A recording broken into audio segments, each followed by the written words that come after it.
Hello, everyone. This is Melanie from Light Beams Treasures, and we're going to do another episode of Great Moments in Literature.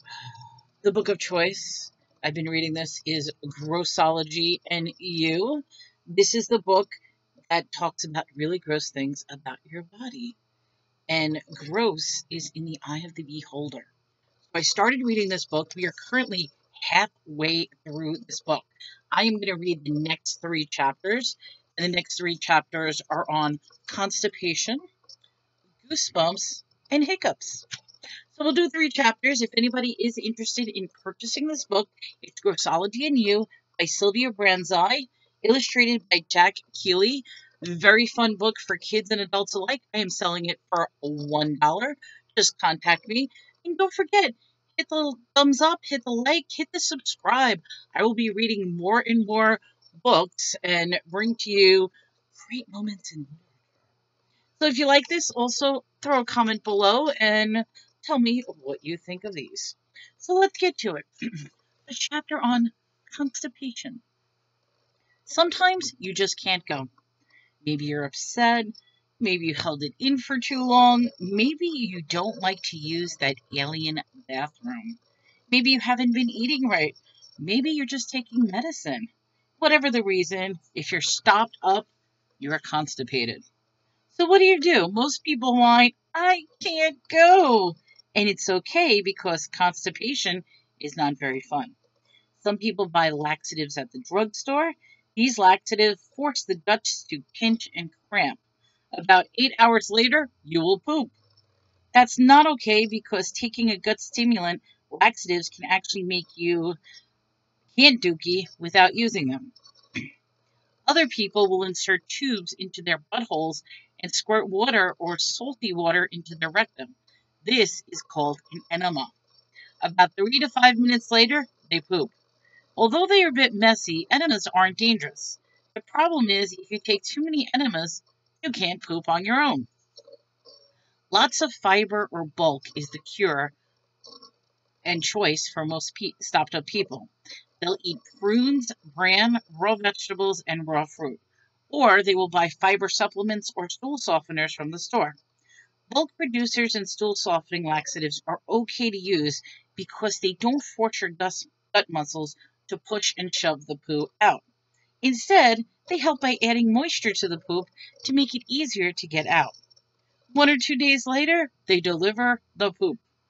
This is probably the safest thing to do, but for most people, patience is the answer. Usually, the poop will pass if the, oh no, I didn't go today person just relaxes and waits. So we've got our beautiful picture of the guy on the toilet. You just need patience. You need to relax and wait. And there's a little blurb here that says, have you ever noticed the ads on the TV for constipation cures? The next time you see this type of ad on TV, pay very close attention. Would you be smiling like that? Like the person in the advertisement if you had this problem? A diet with a lot of cookies and sodas and other refined foods is one avoidable cause of this rear end problem. When food is digested, it collects in the last part of the colon and ends in the large intestines. Here, the body usually stores the poop or feces until you let it go in the toilet. If the poop doesn't have a lot of fiber or bulk, it'll stay in the colon. Water continues to draw away since the doo-doo stays in the colon longer than usual. The poop will become compact and hard instead of squishy and soft. At the toilet, the hardened turd doesn't come out easily. The rectum has to push and strain to get the poop out. To avoid constipation, all you need to do is eat fresh vegetables, fruits, and bran. Also drink lots of water every day. Being too busy to answer the call of nature is another friend of constipation. Again, the poop will stay in the colon and gets hard. Then when the too busy to poop person tries to relieve themselves, it just won't come out. So poop regularly, don't hold it in. And then here's a picture of good old mom. And there's a little blurb here, and it says, yuck, I hate castor oil. In the olden days, mothers lovingly forced teaspoons of castor oil down the throats of their children to keep their bowel movements regularly. And you complain about having to eat those fruits and vegetables?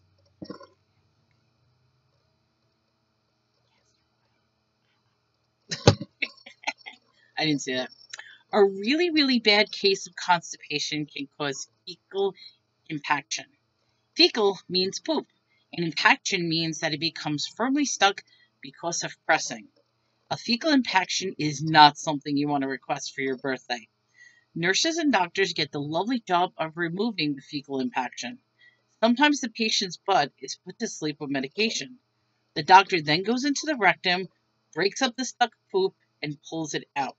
I'm sure both the doctor and the patient are relieved when the whole thing is over. Not being regular is different for everybody. Some people dookie 2 times a day. Some people poop less often. So the next time you poop, patterns are irregular. Remember, it's okay if you don't poop every day. You drink water, eat fiber, relax, and this too shall pass.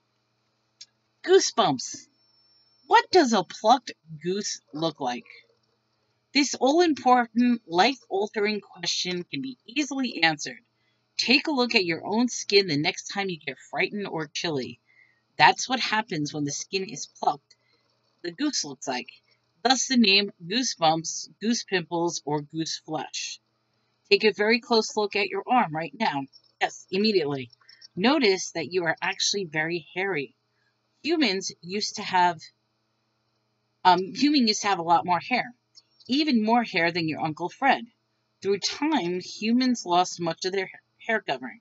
However, fine little hairs still cover most of your body. Each hair on your body grows from an opening called a follicle. Hairs have special muscles called erector pili that go from deep in the skin to the hair follicles.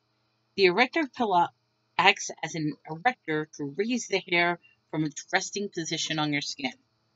If you have ever observed a chilly dove or a cold kitten, the animal will puff up its feathers or fur. The trapped air is warmed by body heat and it creates a warm blanket surrounding the animal. Humans do the same thing. When you get cold, the muscles at the bottom of each follicle will quickly contract, raising your body hair to help you warm up. The problem is humans no longer have fur. The follicles don't know this, so they contract to erect the hairs. The skin around the hair makes a bump to support that hair, but the mostly hairless skin doesn't have the same effect. The result is goosebumps.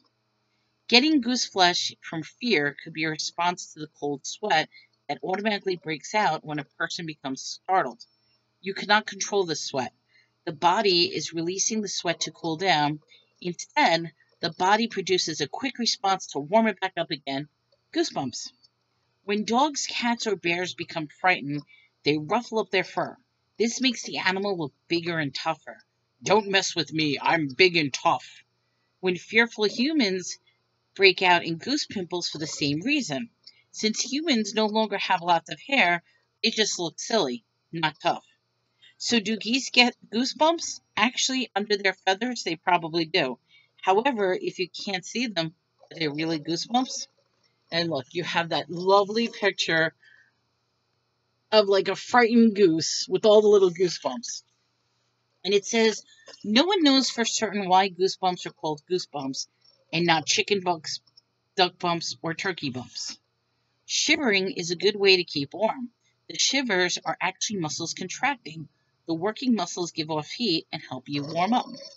Even a completely bald man will feel his hair stand up from sudden terror. Okay, it's not actually hair, but it's that prickly sensation in the head. The final chapter we're going to do is hiccups. Hiccup, hiccup, hiccup, boo! Hiccup. I can't do hiccups. Humans have hiccuped through the ages. Cave people probably got the occasional attack. Even fetuses in the womb will get hiccups. Or is it a hiccough? Some medical people insist on calling them hiccoughs, but the noise itself is more like a hiccup. Often the hic in the hiccup is causing the air sucking into your lungs.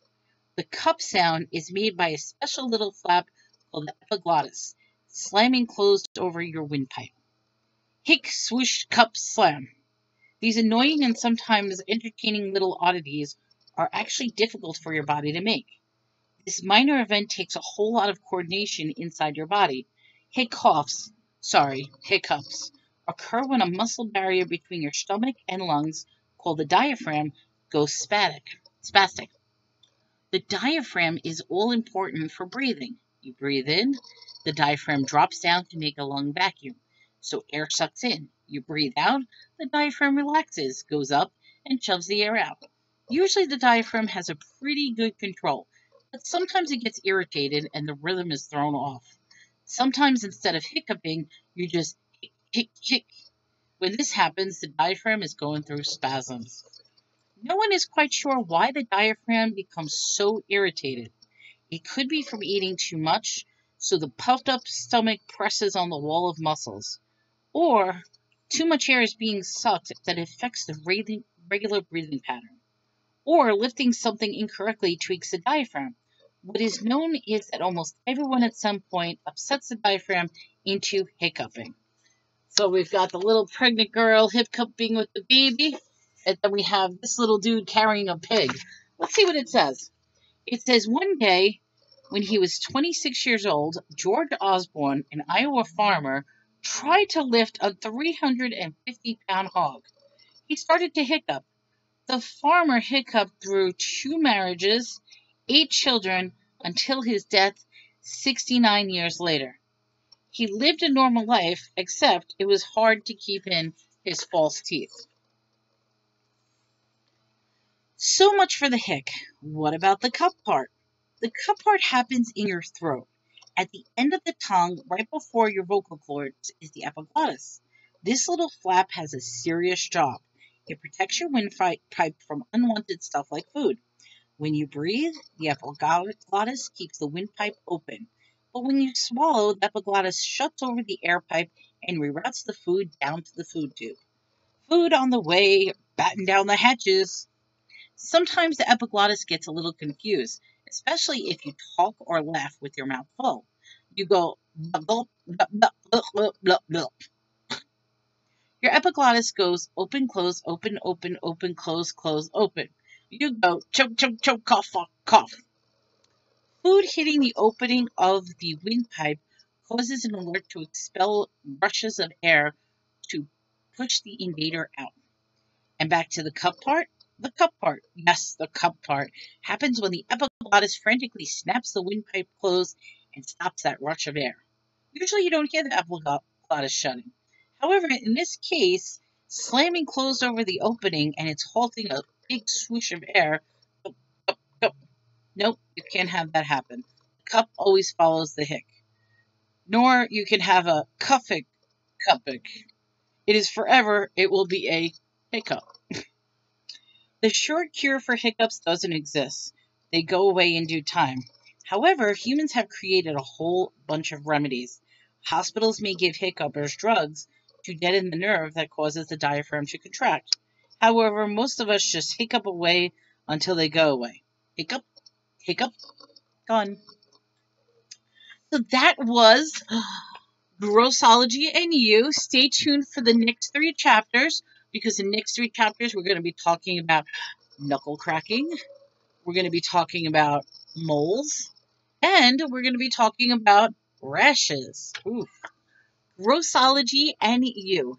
And this is Melanie from Lake Beach Treasures. I hope you enjoyed today's installment of Great Moments in Literature. Take care, everyone.